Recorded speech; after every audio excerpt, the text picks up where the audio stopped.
We were asked to talk about Ross because he is a really great figure as a spokesman, though he has passed away, for bicycle, pedestrian, and road safety. He was born loving two wheels, and he grew up in the cornfields of Illinois, and he did these bike hikes, is what they called them, he and all of his young neighbors. They would get up early in the morning, pack some snacks, and get on their Stingrays and just pedal all day long through the cornfield roads of Illinois.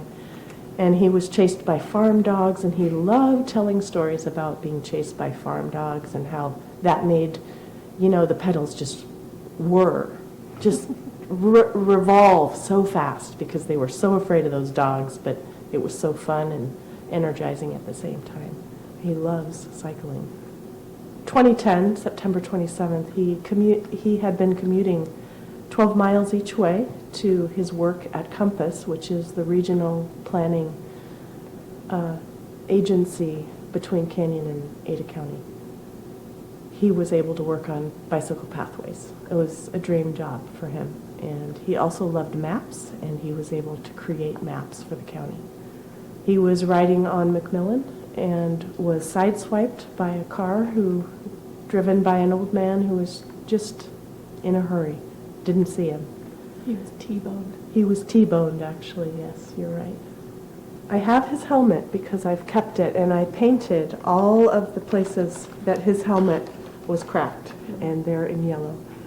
So his head hit the windshield. Without this, his brain came out completely fine. Without this helmet, every child in America should see this helmet, because I still see children riding without helmets. All of these are cracked, and that could have been his head without this helmet on. But then he rolled over, and his neck hit the driver's side rearview mirror with his neck, and he landed face down on the pavement and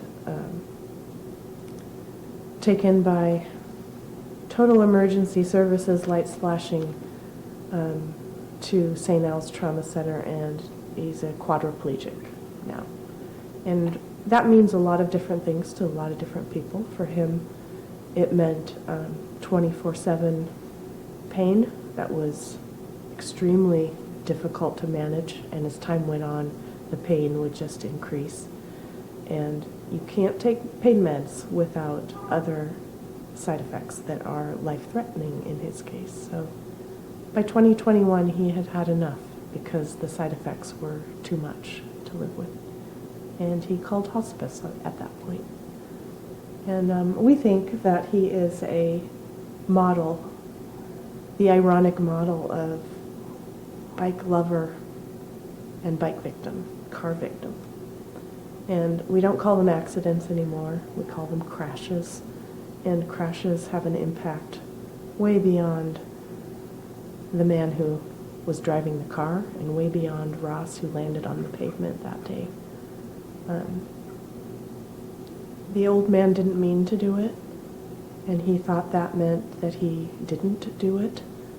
And we had a 9-month process of having a court, what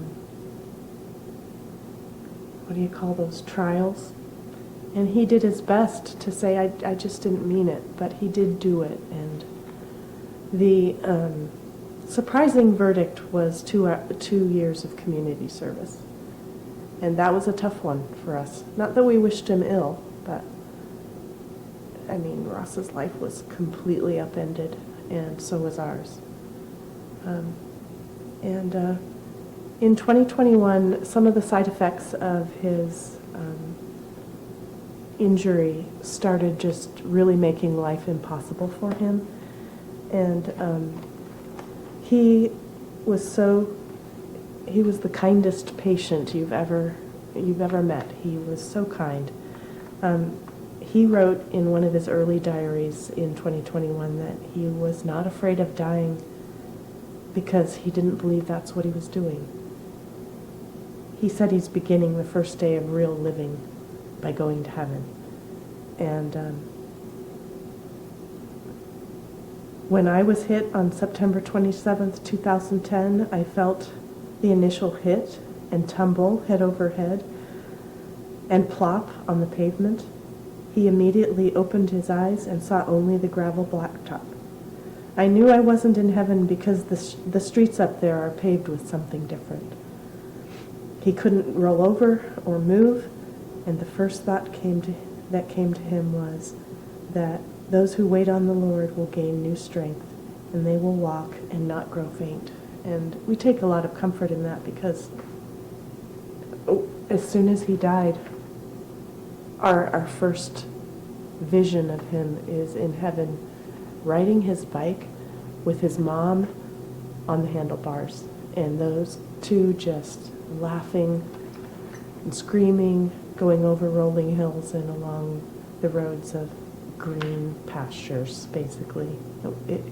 It sustains me a lot of times to know that he's not in pain